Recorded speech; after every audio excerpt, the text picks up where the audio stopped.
Oh boy.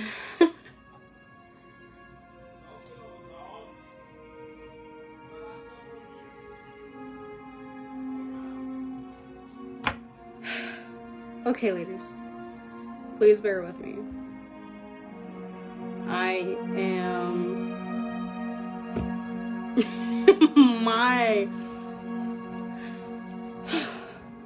I apologize. Again, my internet is still wonky. I was trying to do this live in its entirety. I sincerely apologize for all the mishaps that have happened so far. It's definitely not my intention. So please bear with me. It has, Haley, and again, I am so very, very sorry. My internet is just really, really finicky right now. So I apologize for having to do this in 2 parts.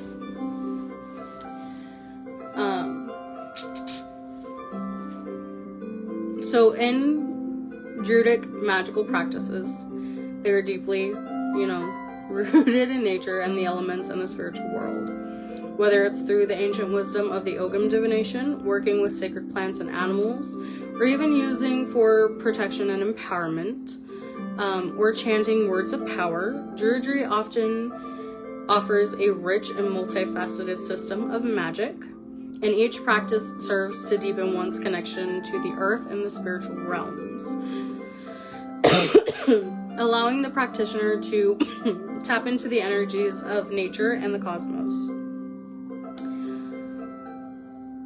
I want to ask you guys right now, would you like me to go through the 8 Celtic festivals? It is part of my notes. So if you guys want me to go into them, or if you guys would just like to read them, let me know.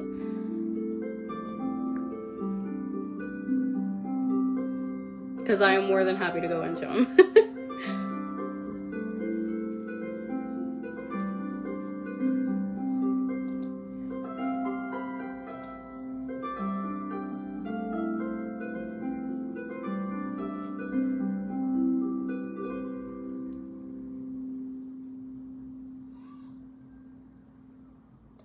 Alright, ladies, I'm gonna go ahead and go into them, just in case. So, of course, we know the 8 Celtic festivals that are divided into the year, each marking a key point in this cycle of the seasons. These festivals are deeply connected to the rhythms of nature and Earth's fertility and the cycles of light and dark. Druids highly honor these festivals to celebrate the changing seasons and to align themselves with the natural world. And each festival is a time for spiritual reflection, ritual, and connection with the land. Of course, we have our very first one, which is Samhain, which is October 31st to November 1st. Of course, Samhain is one of the most important festivals in the Druidic calendar, as it marks the end of the harvest and the beginning of the dark half of the year. It is also a time when the veil between the physical world and the other world is at its thinnest, allowing for easier communication with ancestors and spirits. Of course, the main themes are honoring ancestors, which Samhain is a time for honoring the ancestors and those who have passed. Many druids set up altars with photographs, candles, and offerings of food. Endings and new beginnings, Samhain is that special time of the year to reflect on the past year, and let go of what no longer serves, and prepare the new cycle that begins at Yule. And then, of course, divination is the biggest one, where many practitioners use Samhain to perform divination, such as scrying, tarot, the Ogam sticks for guidance, and the thin veil. Please forgive me. The thin veil allows for easier connection within the spirit world.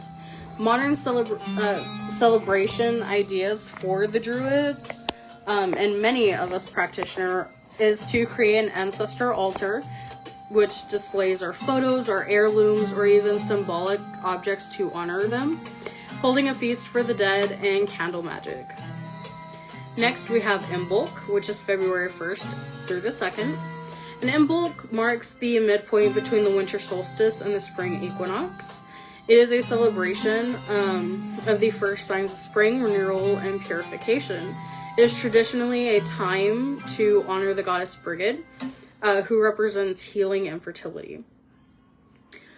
Purification and cleansing during Imbolc is the time where druids clear out the old and make space for new growth. It is a time for house cleansing, both physically and spiritually. New beginnings as the days lengthen. Imbolc signifies the stirring of life beneath the earth. And it is a time of setting new intentions, planting seeds, and for the future of manifesting desires. Brigid is a very, very well-known Celtic goddess. And she is celebrated as the goddess of poetry, healing, and smithcraft. Offerings of milk, honey, and candles are very, very big when it comes to druids, to honor her. Modern celebration ideas that the druids do are lighting candles, cleansing your space, and setting intentions for growth. Whether you write them down and, burn them, or even planting the seeds, literally or figuratively for the new year. You have Beltane. It is my absolute favorite. All of them are my favorite, but Beltane will always hold a special place in my heart. Beltane marks the beginning of the fertile half of the year, which is huge when it comes to druids, because this is during the time where you see a lot of druids ramp up their energy, and ramp up their magical workings too. Beltane is huge for druids.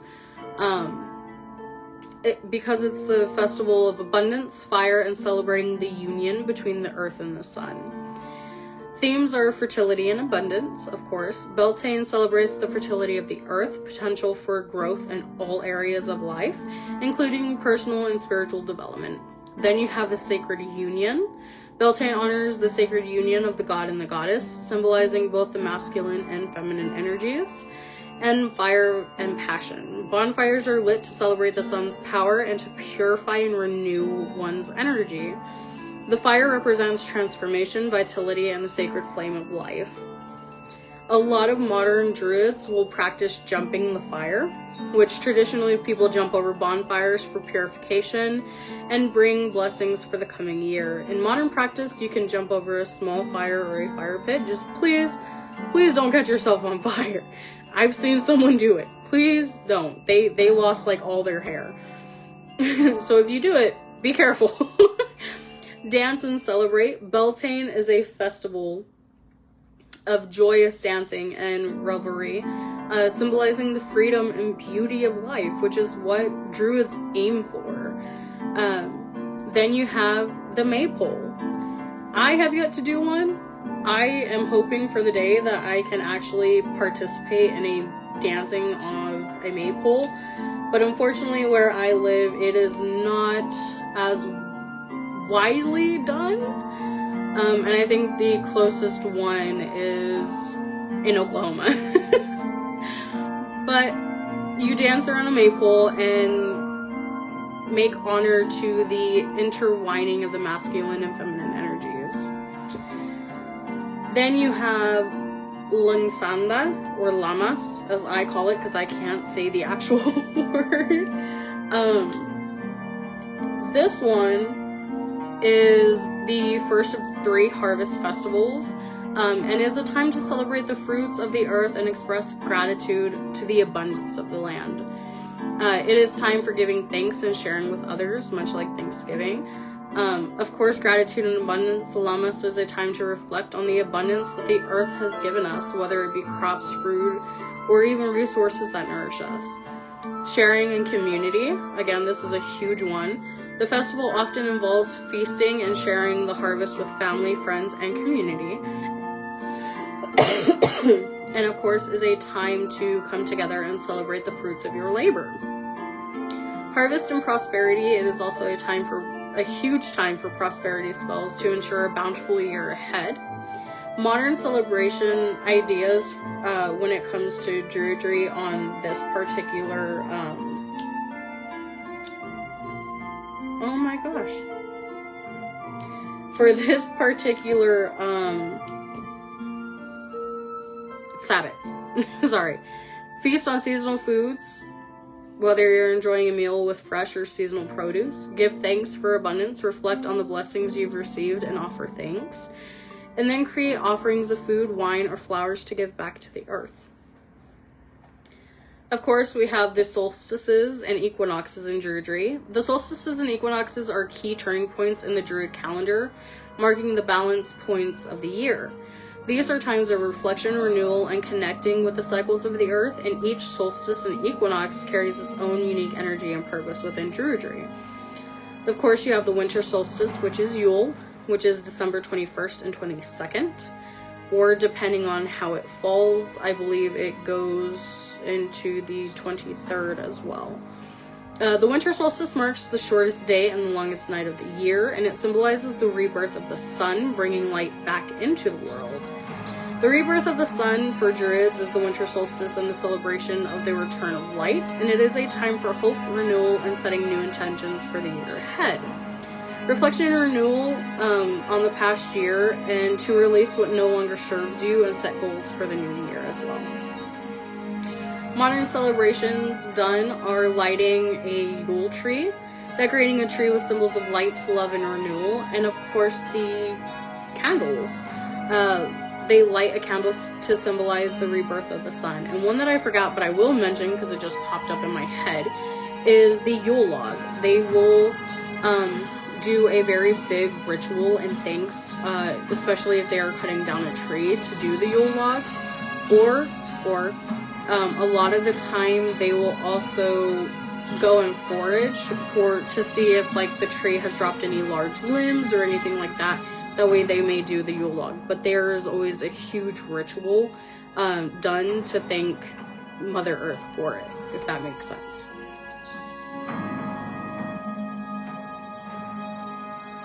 See, I want to do it. I want to do it so bad. I do. Maggie, I do definitely feel that the veil is thinner at Beltane. And the reason why I say that is because I work so closely with the Fae. I feel their energy pop up so very, very much when it comes towards Beltane and things like that. So, yes, I agree. It is very much thinner at Beltane versus how I feel it at Samhain, where it's thin and I can communicate with my ancestors and things like that, but it's not as thin as when the Fae start coming. I hope that makes sense.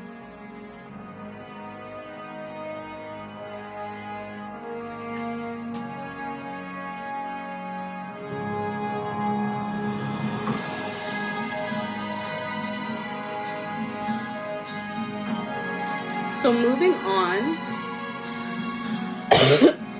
we have the spring equinox, which is Ostara, March 20th through the 21st. The spring equinox marks a very big time of balance and light between light and dark, and it's a celebration of new beginnings, growth, and first stirrings of life and nature.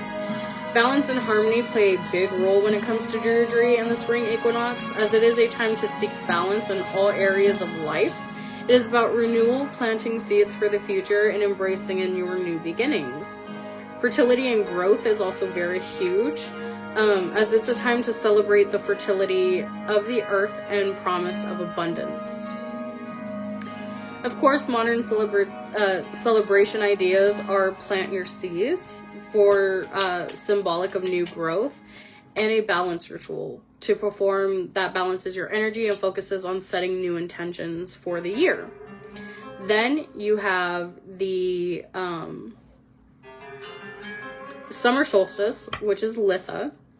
The summer solstice is the longest day of the year, marking the peak of solar energy, and it celebrates the sun's power and fullness in life. It's, of course, a celebration of light, where the sun's power and vitality come back in full. And it is a time of abundance, vitality, and growth. This is also the time where you will see a lot of druids start doing harvest festivals and things like that to prepare for, the Lammas or the Mabon or, things like that. Speaking of Mabon, I jumped ahead, guys. Modern celebration ideas for druids during Litha is to perform sun salutations, or yoga in your own meditation practice. Or you can simply spend time outdoors basking in the light and vitality of the sun. Now, moving on, we have the autumn equinox, which is Mabon, which is September 20th through the 23rd.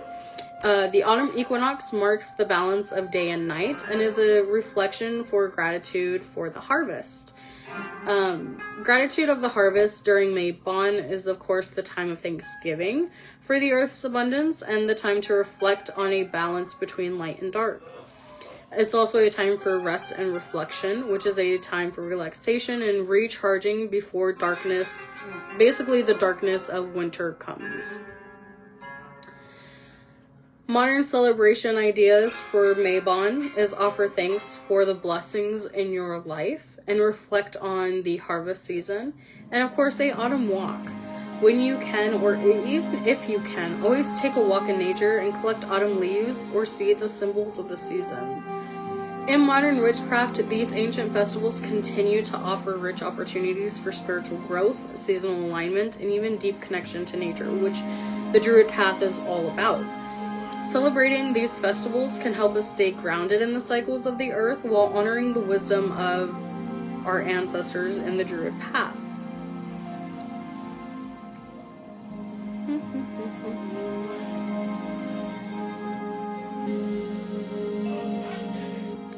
So, next is the sacred sites and their roles in Druidry. I know I've been saying and mentioning them a lot, but what actual, specific roles do they play? Why do they play them? So, sacred groves in Druidry are considered some of the most powerful and revered sites.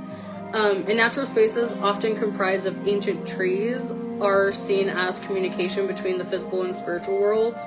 And Druids believe that these groves are imbued with powerful spiritual energy. They were traditionally locations of rituals, ceremonies, and even gatherings.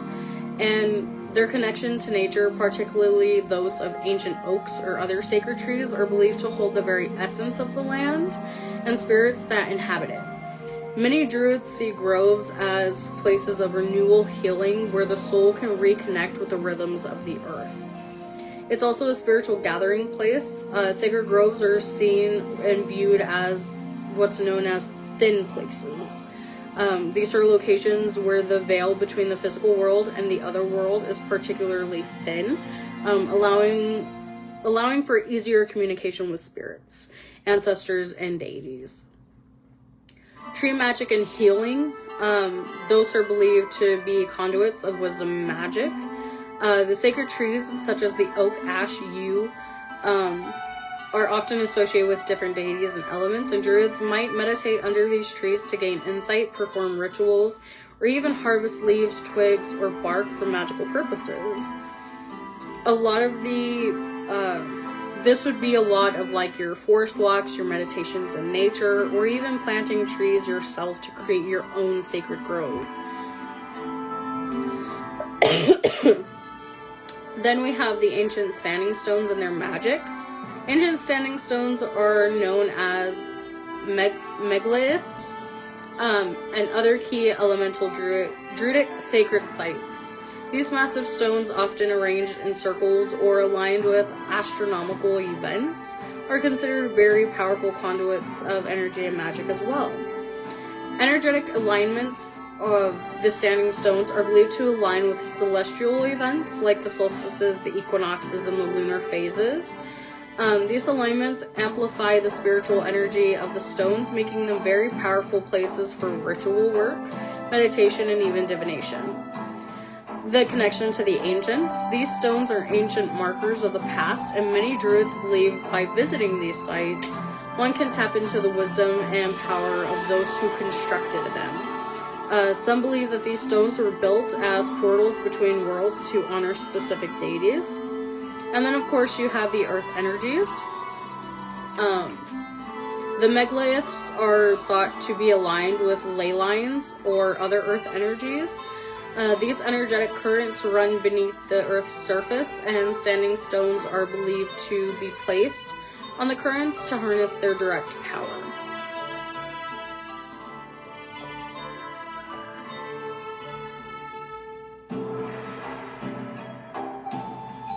Yes, a lot of them would. Ellen, you are correct. So, modern celebration ideas, especially if you don't live near standing stones or things like that, you could visit a stone circle if you are close to one, or even a standing stone site, and take the time to really connect with the stones, meditate, or even perform a small ritual. You could even create your own sacred circle, stone circle. So in your own sacred space, arrange the stones in a circle to represent the balance of the elements and the interconnectedness of nature. Or work with crystal energies like we typically do. Integrate crystals into your rituals by placing them on or near standing stones. With each crystal can enhance specific energies like protection, healing, and clarity as well. Rivers, wells, and other holy places. So, like I mentioned earlier a lot, rivers, wells, and other water sources have long been revered in Druidic traditions. Water is seen as a very sacred element, representing the flow of emotion and the mysteries of life and death. These holy places are considered gateways to the other world and are often associated with purification, healing, and renewal. You have the sacred waters, which are wells, springs, and rivers, who are often linked to deities of water, such as the Celtic goddess Brigid or the Welsh goddess Rhiannon. Water is viewed as sacred substance that carries both physical and spiritual nourishment. Healing and purification is another big one, where water is used in rituals for cleansing and purifying the body, mind, and spirit. And druids may dip into holy wells to receive blessings, or may even make offerings to the waters, such as coins, herbs, or even prayers. The mystical connection to the other world are where many wells and rivers are considered to they are entrances to the other world, where one might receive guidance from spirits, ancestors, or deities. And waters are believed to have a deep connection to fate, wisdom, and prophecy. Again, you can visit sacred wells, you can do water rituals, or even make offerings to the waters if you live by them. The significance of sacred mountains and hills in Druidry, they are very revered places where the earth energy is particularly strong. These elevated sites are believed to be closer to the sky, allowing for a deeper connection to the spiritual forces and celestial beings. The elevation and spiritual insight of climbing a sacred hill or mountain is seen as a journey to enlightenment or spiritual awakening from a very high vantage point. Druids believe that they can access clearer visions and connect with higher realms. Celestial alignment. Many sacred hills are aligned with specific solar or lunar events, such as the solstices or the eclipse. Standing atop of these hills during one of these celestial occurrences is considered a very powerful time for receiving divine guidance. And then, of course, you have earth energies and your ancestors. Like standing stones, hills and mountains are believed to channel very powerful earth energies. These places are often connected to ancient burial sites where ancestors are believed to reside, providing wisdom and even protection to those who visit. Excuse me. You could also climb a sacred hill or mountain, or even just celebrate the earth's energy. Sacred caves and underground sites are another huge one, as they are locations considered to hold the mysteries and potent energies in Druidic traditions. These places are seen as the womb of the earth, if you will, representing rebirth, transformation, and the mysteries of the subconscious. The womb of the earth are caves that symbolize a return to the earth's womb, where one can undergo personal transformation, shadow work, and a type of spiritual rebirth. They are also a huge connection to the underworld. Caves are often viewed as gateways to the underworld, where one can connect with ancestral spirits or access hidden wisdom. And quiet and reflection, which caves provide a quiet and closed space where one can meditate, contemplate, and even connect to the earth's deep mysteries. Meditation in darkness, if possible, visit a cave or a quiet, dark place to meditate and reflect. Focus on the quiet, still energy of the earth and allow insights to arise. Or you can perform shadow work and use the symbolism of caves to dive into inner exploration, facing your fears, desires, and even hidden emotions. Sacred sites have always played a huge central role in Druidry, offering powerful connections to the earth, the divine, and the mysteries of the universe. Whether it's the energy of the sacred grove, the ancient wisdom of standing stones, or even the healing waters of a well, these places offer us the opportunity to connect deeply with the world around us, with the unseen forces that guide us as well. Visiting and honoring these sacred sites can help deepen your spiritual practice, offer moments of a profound insight, and restore a sense of balance in your harmony in life. Next, we have setting up a Druidic altar and what it can look like. See, here's the thing too, Ellen. Like, especially if you do not have a place where you are by caves or, things like that. What I tend to do, and I know this probably sounds so weird, and I probably sound like a goblin for it, but what I do is I'll sit in my closet, lights off, door closed, and just meditate as much as I can. Especially if I just really need that dark, quiet place to meditate. I'll just hop in my closet. I hope I'm over here outing myself, guys. But it's just a thought in case, you don't live near these places. You can make your own. Or even, again, the symbolism. You can, in a way, make your closet into the symbolism of a cave where you are kind of blocked from the outside world, but you're still able to receive that meaning, if you will. So, moving on to the altar space where a druid performs rituals and ceremonies, it serves as a focal point for connection with the divine, the element, and spirits in nature. All altars are not the same and are highly personal and can, again, vary based on individual preference. But they share common themes of balance, harmony, and reverence for nature. The key themes are sacred space, the four cardinal directions, which they represent the directions of north, south, east, and west, each associated with the different elements of earth, fire, air, and water. The arrangement of tools and symbols on the altar can also reflect the sacred geometry. Then you have the personal connection. Add personal items that reflect your connection to nature and the spiritual realm. This might include photos, candles, crystals, or other items from sacred sites. Again, modern ideas for setting up your altar or elemental representation of all four of your elements.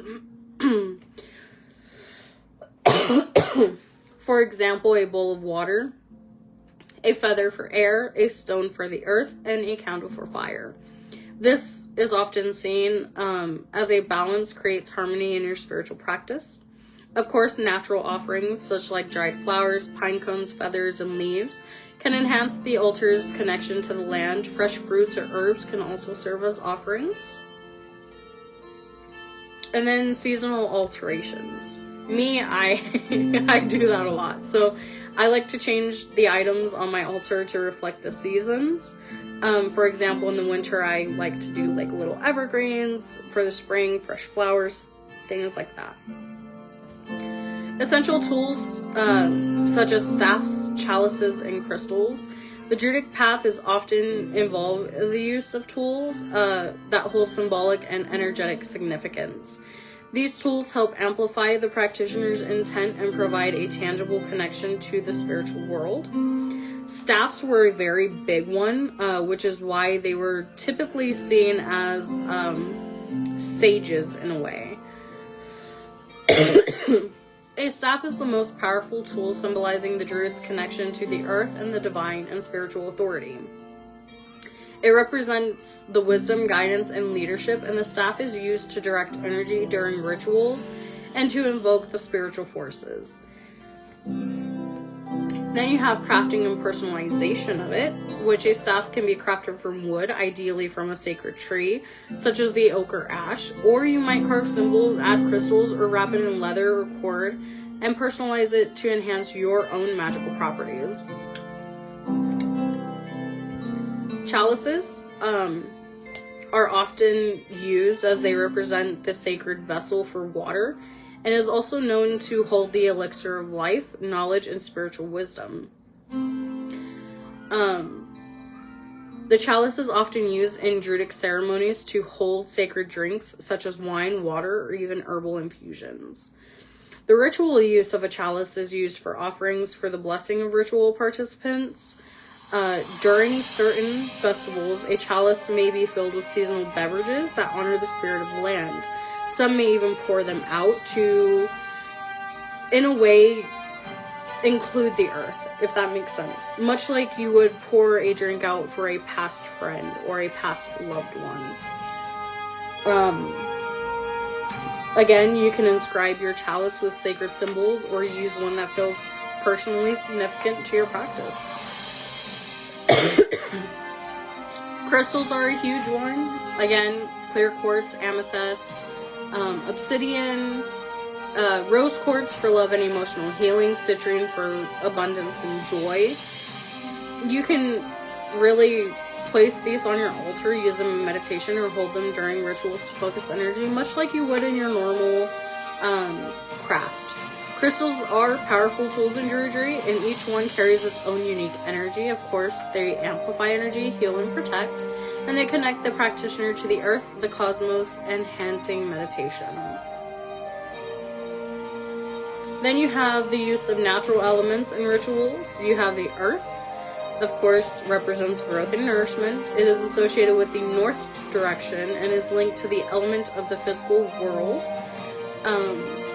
You have air, which represents intellect, communication, and the breath of life. It is associated with the east direction, and it is the element of inspiration and creativity. Fire is the transformation, passion, and illumination element, and it is represented by the south direction and is linked to the power of the sun, warmth, and energy. And water represents emotion, intuition, and healing, and is associated with the west direction of the element of flow, emotions, and the subconscious. In my notes, I included ritual uses that you are more than welcome to read and use. But I didn't want to go over them. That way I could give you guys like some little surprises. If that makes sense.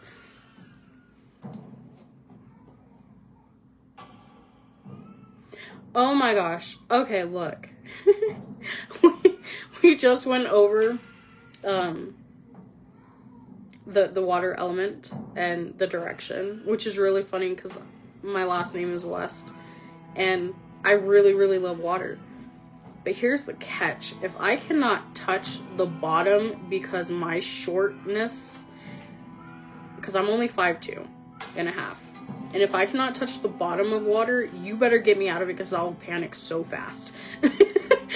If I can't touch the bottom, I'm not going.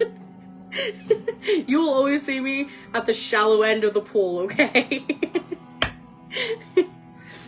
Sea caves.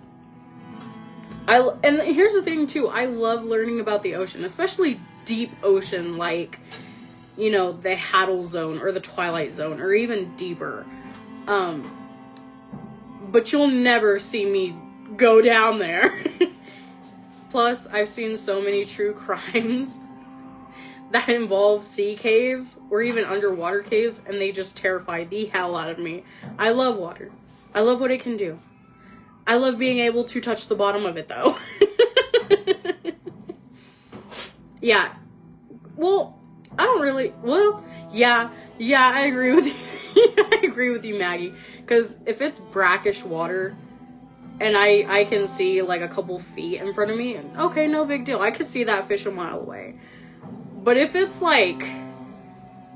If it's deep ocean, and I'm not talking, like, depth. I'm talking, like... out there past the civilization, just fresh open deep sea, and I see something coming at my face when I knew there was nothing there before, I will freak the hell out. You will see me try to get out of that place as quickly as possible.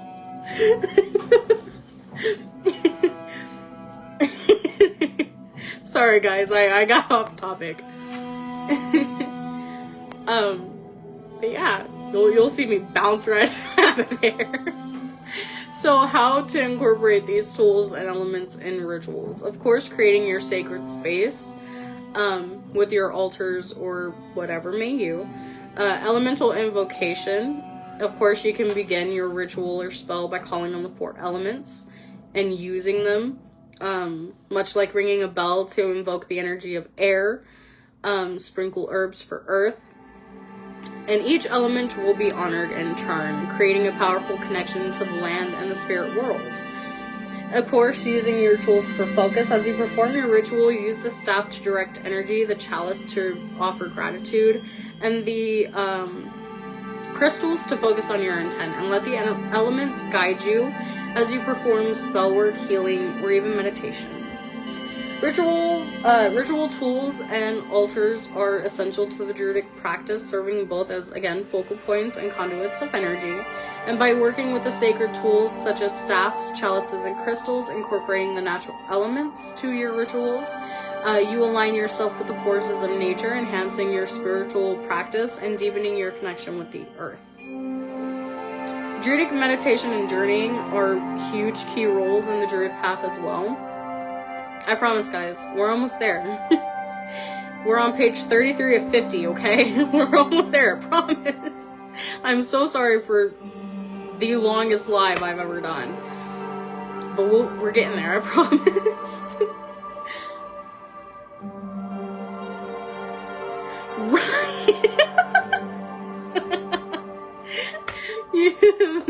I wholeheartedly agree there, Maggie. You won't see me go past that point. In Druidry, the Otherworld is seen as a parallel realm that is deeply connected to the physical world. It is a place of wisdom, spiritual guidance, and divine inspiration, and Druids often engage with the realm through meditation, journeying, and rituals. The Otherworld is often seen as a place inhabited by the ancestors, nature spirits, deities, and even those elemental forces. Key techniques are visualization, which is the main one, if you will. In meditation, you can envision stepping through a portal, such as a circle of stones or in a sacred grove, or even a shimmering veil into the Otherworld. As you enter, however, trust your intention to guide you, and allow visions and messages to come through from the spirit realm. If you have issues with visualization, there's also journeying with drums. In the Druidic tradition, journeying is often done with the aid of rhythmic drumming or chanting, and the steady beat helps shift your consciousness into a trance-like state, opening the doorway to the spirit world. And these techniques are rooted in shamanism, which we will explore soon. I hope you guys are excited for that. but it is used to connect with the animal spirits, ancestors, and deities. You have the 3 main realms that we went over, but in each specific one. So the 3 realms is a very comic, technique in the Druid journeying. Involves traveling through the the 3 realms of land, sea, and sky. To find guidance, you may travel down to the land for wisdom from the ancestors and the spirits of the earth, or you could dive into the sea, explore emotional and intuitive realms, or even rise to the sky to seek higher wisdom from cosmic forces. Tree meditation and grounding practices are huge, especially because the Druid path is so very nature-based. So I will kind of not repeat myself, but it's there if you want to read it. But I will go over forest bathing, however, and this is why. It is inspired by the Japanese practice of forest bathing, where Druids practice walking through forests or grove to connect deeply with the trees. The act of being surrounded by trees and nature healing energy helps to reset the mind. It soothes the emotions and reconnect with the natural world. And during this practice, you might sit under a tree and meditate, which is also known as the Tree of Life meditation, where you connect to the, you connect with the wisdom and energy of the land and allow the grounding energy to fill you with stability and strength. But you're also focusing on the flow of your energy between your roots and your branches, and grounding yourself in the earth while reaching for spiritual insight from the sky. But you're also, when it comes to forest bathing, you're paying very close attention to the sensations of the wind, the sounds of the leaves, and even the smells you might, get with the earth. And of course, the sacred oak and other trees. In shamanic journeying and Druidic tradition, I will touch a little bit on this, but I'm not going to go too deep in it. So shamanic journeying is one of the core practices for connecting with the otherworld in Druidry. This technique is rooted in shamanic traditions, where the practitioner enters a trance state to receive visions and guidance from the spirit guides, ancestors, or deities. Again, there's the drum journey that we just went over. It is a central part of the shamanic journeying in Druidry. A steady drum beat includes a trance-like state and acts as a vehicle to carry your consciousness to the spirit world. By listening to the rhythm, you enter into a journey where you might encounter animal totems, receive messages from the other world, or even communicate with deities and ancestors, and each drum beat acts as a step through the spiritual realms. You, of course, have your sacred landscapes, which are your magical forests, your crystal caves, or even ancient stone circles. And these places also serve as gateways to the spirit world, and can provide powerful symbols or messages to the seeker. You have your animal spirit guides in Druidic shamanic practices. Animal spirits play a very important role, as many Druids journey to meet their animal totems and spirit guides that offer wisdom and protection. And of course, each animal embodies certain qualities, such as the owl, the wolf, or even the stag. Through journeying, you may receive guidance or lessons from these powerful animal guides. The cosmic tree is another one. In some journeys, the practitioner may seek out the world tree, or the tree of life, which is an ancient cosmic symbol of Access Mundi. This tree connects to the heavens, the earth, and the underworld, and by journeying through its branches, roots, or trunk, the practitioner can access wisdom from all realms, receiving guidance for personal growth, healing, and spiritual insight. Then the spirit of the land, which is another big shamanic journeying, which is connecting the spirits of the land itself. This involves sacred places in your journey to seek knowledge, much like the river, the mountain, or the ancient circle. And in Druidry, spirits of nature are revered and can be offering healing messages or even aid in magical workings, much like a familiar would. Combining the Druidic meditation and journeying together allows practitioners to deepen their connection with the nature and spirit world. Both practices involve entering altered states of consciousness.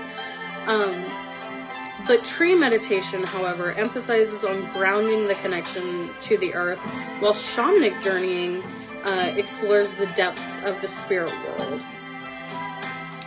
Both key benefits for both of them, though, are healing, wisdom and insight, and balance and harmony. The conclusion for this one is Druidic meditation and journeying are deeply transformative practices that help you reconnect with the otherworldly realms to gain wisdom and even heal yourself.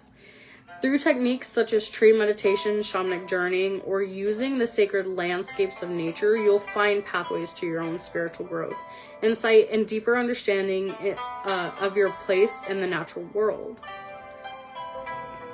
Then, of course, you have the gods and goddesses of the Celtic mythology. I have a few, not a lot, but a few, because I wanted to give you guys as much as I could.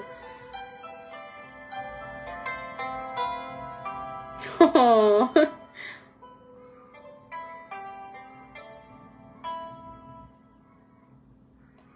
So far, my kid likes to throw sticks.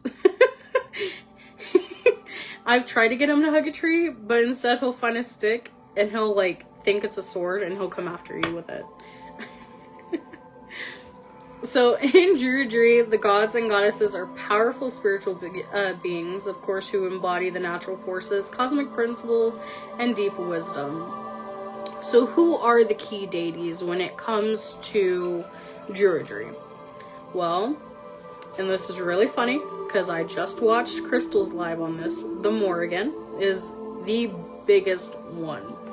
The Morrigan is a complex and powerful goddess of war, fate, and sovereignty.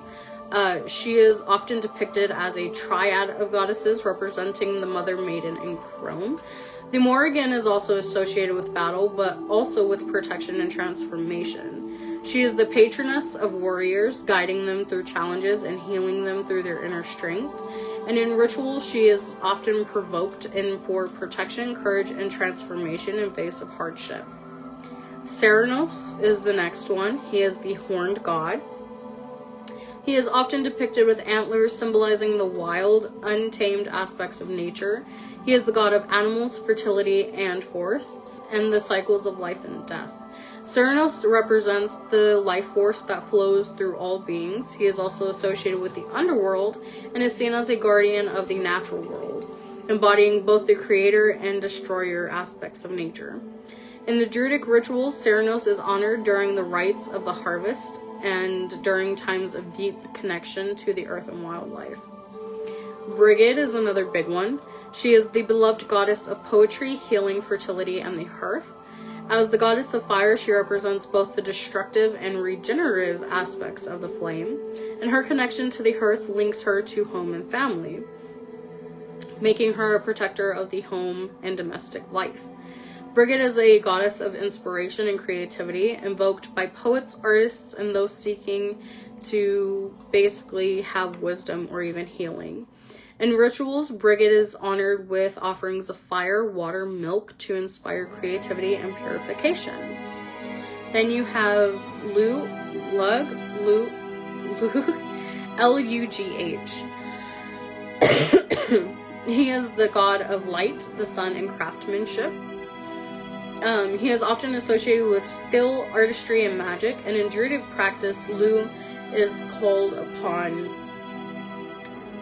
See, I can never say this word. Basically, he is called for guidance and personal growth, mastery, and the creative endeavors. His festival is actually Luxanda Lamas. Celebrates the harvest and the time to honor the fruits of labor and seek the blessings of Lugh for abundance and prosperity. Then you have Arwen.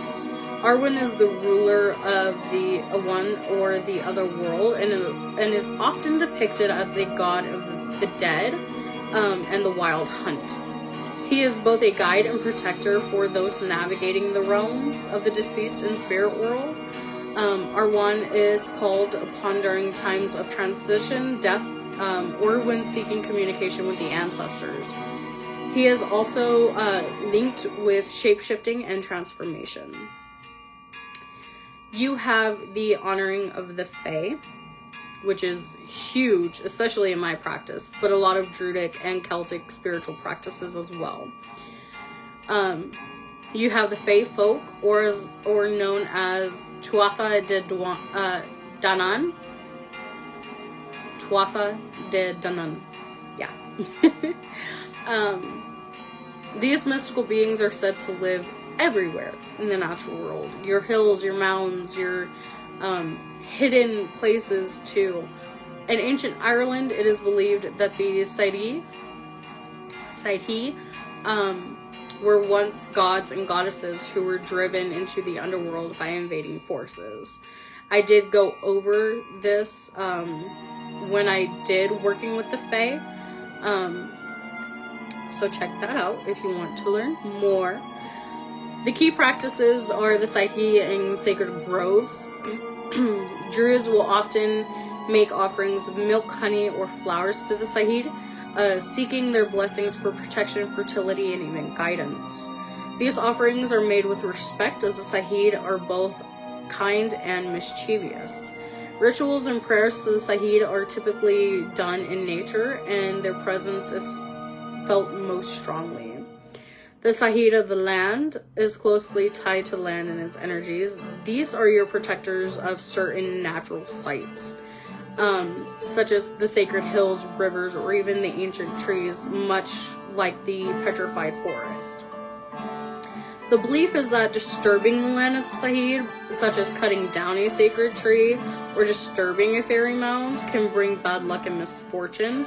And so respecting these spaces are really key to maintaining harmony within the Fae realm if you work with them. Fairy offerings and invocations. These are some of the things I like to offer them. I offer them things like coins, ribbons, fresh water, and I often leave them at my Fae altar. But you can leave them at the sacred sites to honor the Sidhe and even ask for their assistance. The Sidhe are believed to offer protection and blessings in return for respect and offerings. In the Druidic practice, a specific prayer or chant may be used to invoke the Sidhe, calling them for their help in matters of love, healing, and protection.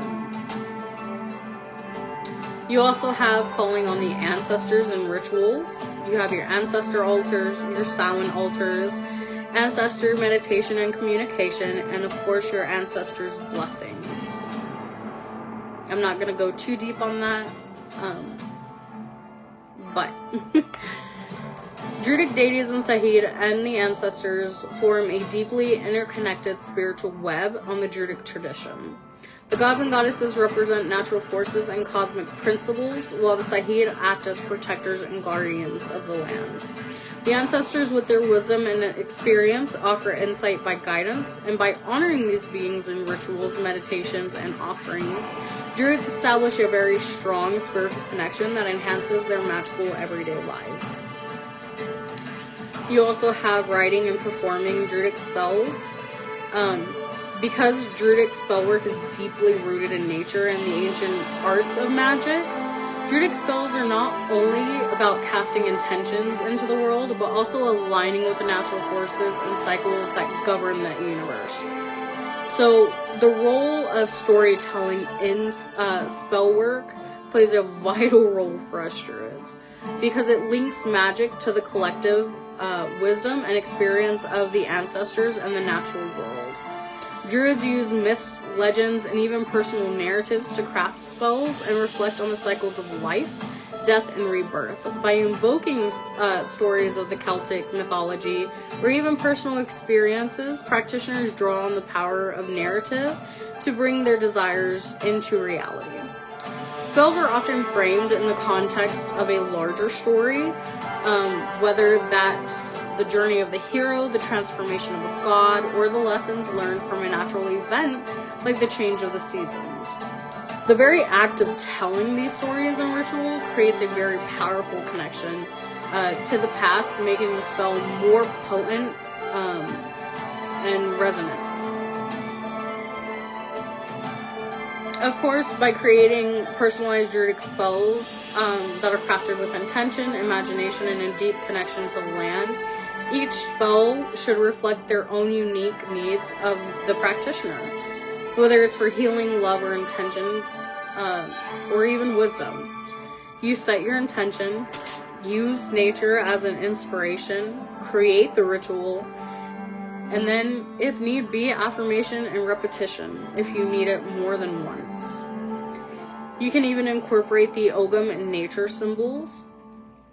Oak represents strength and protection. Ash symbolizes transformation and connection to the Otherworld.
Rhythm creates the resonance that impacts the spiritual and magical realms. In ancient times, bards would recite these poems and rituals to invoke the deities, bless the land, or cast spells. And the art of crafting poetic incantations is still very practiced today, with modern druids using poetry as a form to articulate their magical intentions and connect with the energies of the universe. I did include how you can use magic and poetry in your witchcraft. You can create an invocation chant, you can compose sacred songs, or even poetry as divination. I think of that one more of like free writing, if you will, but not as intense. It's more like spontaneous, the words that come to your head that rhyme and things like that.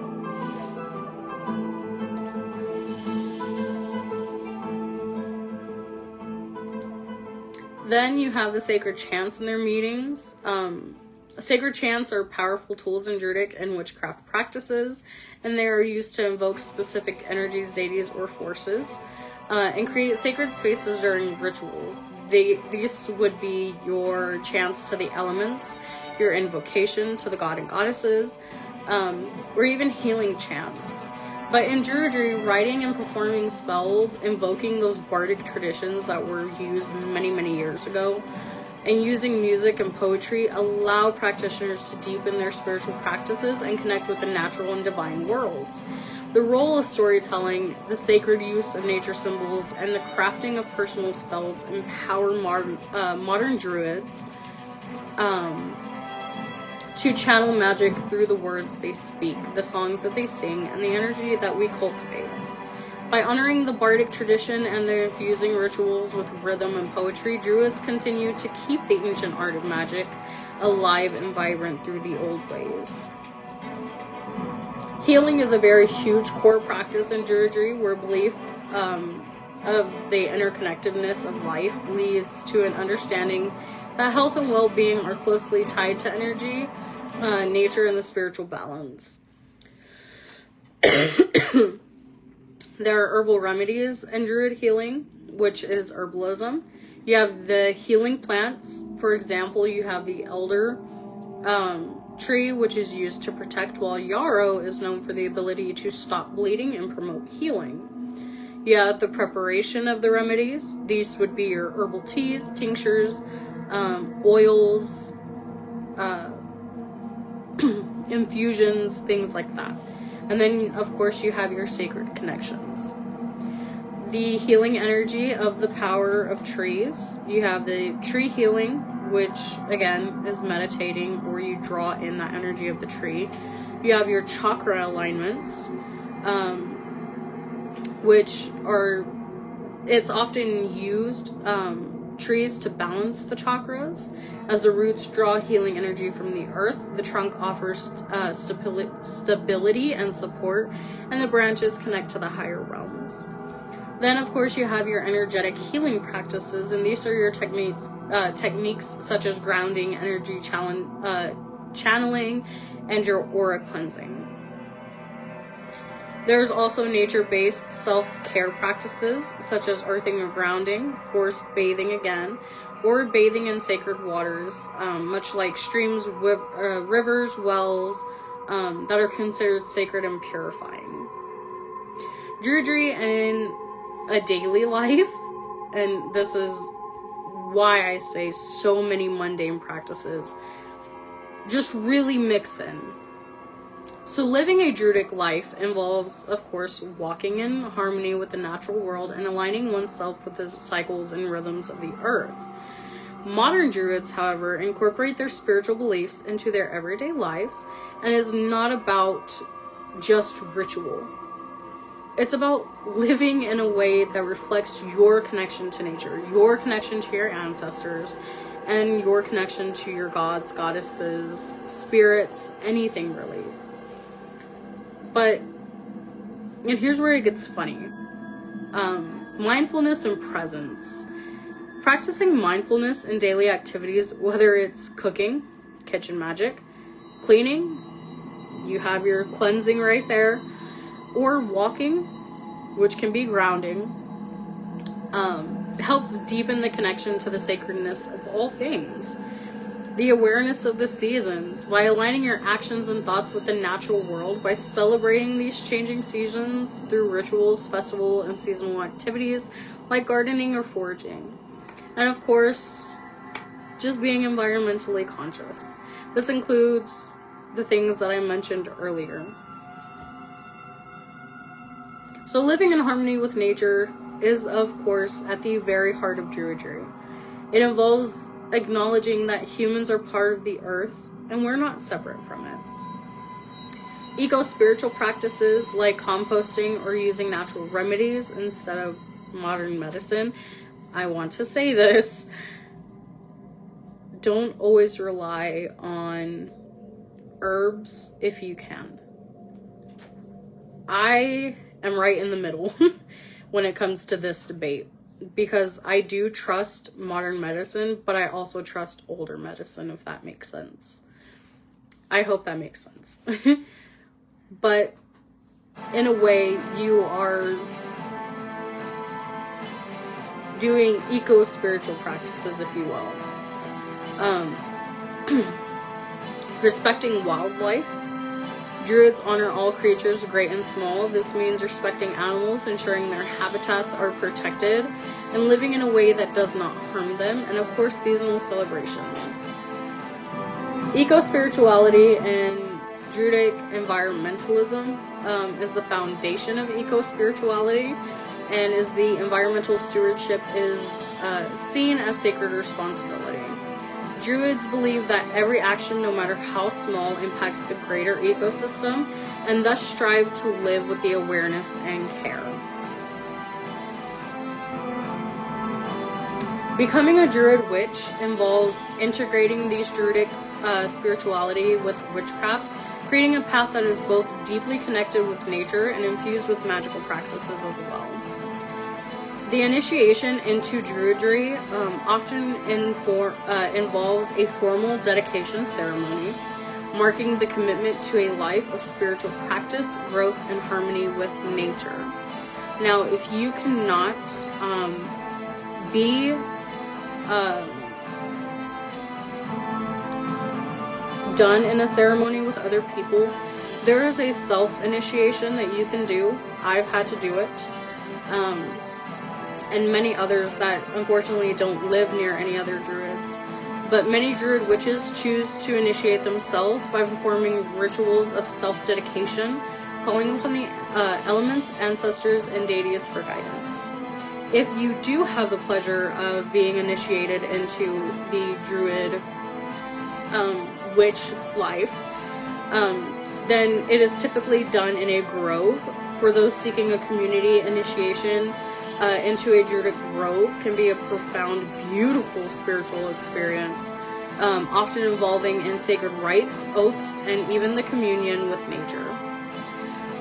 You can always find a Druidic community or grove, or unfortunately, if you live where you're in the middle of the Bible Belt, it can be tough. Druidic communities or groves are groups of like-minded individuals who come together to practice, share knowledge, and perform rituals. These are your local groves where many druids seek out or form groves to enhance their spiritual journeys. These groups may be dedicated to spiritual learning, ritual practices, or even ecological activism, or online communities just like ours, for those without a local grove. Online communities, of course, provide support, sharing rituals, teachings, and wisdom with fellow practitioners from all over the world, which is exactly what we do. So, I did do a bit extra on this one, guys. Further study and recommended sources that I believe would help if you want to explore more of the Druid path that requires continual learning, practice, and growth. Books are so very, very wonderful. But there are also online courses and workshops. Many organizations, such as the Order of Bards, Ovates, and Druids, or the Arndakfjern, offer courses that cover everything from the basics of Druidry to the advanced magical practices of Druidry. And of course, Druidic gatherings. Attending gatherings or festivals like the annual OBOD winter gatherings, if you are close to one, provides an opportunity for immersion of the Druidic path and connection with other practitioners. The Druidic path, of course, is a multifaceted journey that combines healing, energy work, and a very deep connection to the earth. Whether through herbal magic, healing, or eco-spiritual practices, Druids strive to live in harmony with the world around them. By embracing Druidry in daily life, honoring the seasons, and living in balance, Druids who walk the path of spiritual, ecological stewardship as a Druid witch, this journey becomes even more magical as you integrate the ancient wisdoms of Druidry within the power of witchcraft. In my notes, you will also see the foundational and classic Druidry books where I pulled a lot of this information from. You have the Magical and Practical Druidry, which focuses more on magic, energy, and connecting with the nature and spirits. The Nature-Based Wisdom and Animism. These are mainly the books that focus on connecting with the land, animals, and spirit of places. And then, of course, you have the bonus recommendations for deeper studies that I listed as well. And that is the end of my live.